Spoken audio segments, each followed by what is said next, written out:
Et quelle est la situation au Maghreb? On en parle avec vous, Francis Guilès. Bonjour, vous êtes chercheur affilié au Centre de Relations Internationales à Barcelone. À ce jour, on ne compte que quelques centaines de cas en Algérie, au Maroc et en Tunisie confondus et moins de 100 morts. Des pays qui font, il faut le dire, très très peu de tests. Du coup, la réalité est tout autre sur place. Oui, bien sûr, il y a très peu de tests et peu de moyens.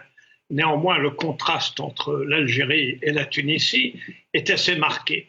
En Tunisie, il y a un nouveau gouvernement qui a pris un certain nombre de mesures et le respect des règles de confinement dépend beaucoup des régions et des classes sociales. Par exemple, dans le Sahel, les règles sont respectées dans la partie monastir, sous sac du pays. À Tunis, dans les quartiers, disons, bourgeois ou relativement aisés, tout se passe bien. Par contre, dans les quartiers populaires, il est très difficile de confiner les gens parce qu'il y a un problème de manque d'espace chez soi et de manque d'éducation. À l'intérieur du pays, ça n'est pas comme sur la côte. Donc, c'est contrasté.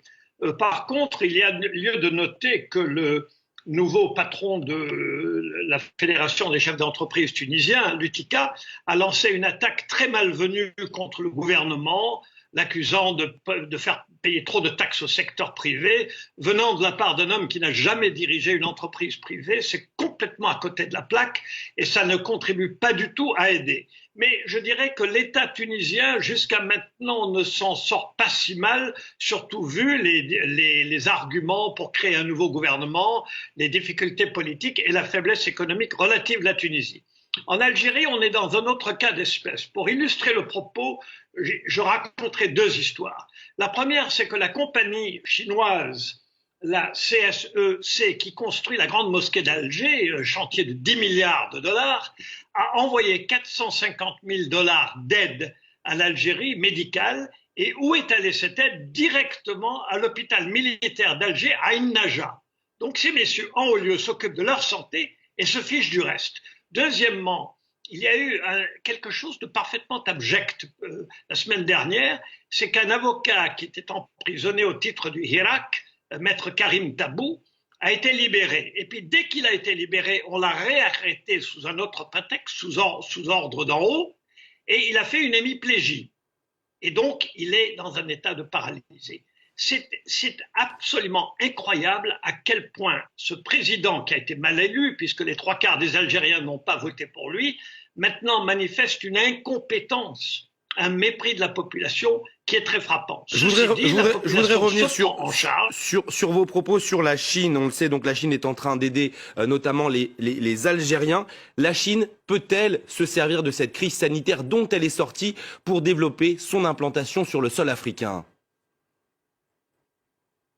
La Chine est déjà très présente en Algérie, a des contrats très importants et était très liée à Saïd Bouteflika. Mais ce qui est frappant, c'est que ce n'est pas l'aide de la Chine aux Algériens, c'est l'aide d'une compagnie chinoise qui a gagné énormément d'argent en Algérie, à l'hôpital militaire d'Alger qui est réservé aux officiers supérieurs. Donc il ne faut pas parler de l'aide de la Chine aux Algériens.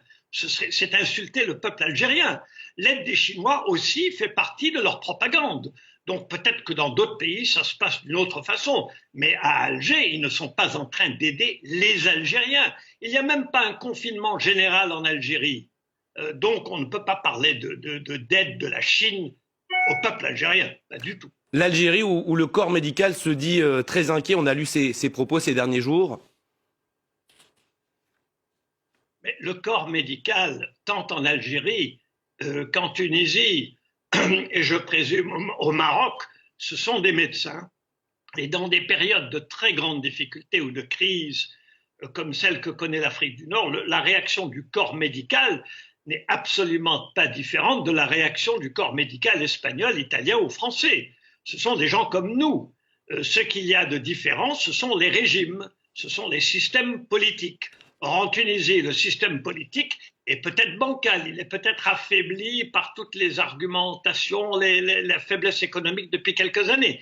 Néanmoins, le Premier ministre fait un discours il y a 10 jours où il annonce la couleur, il prend des mesures.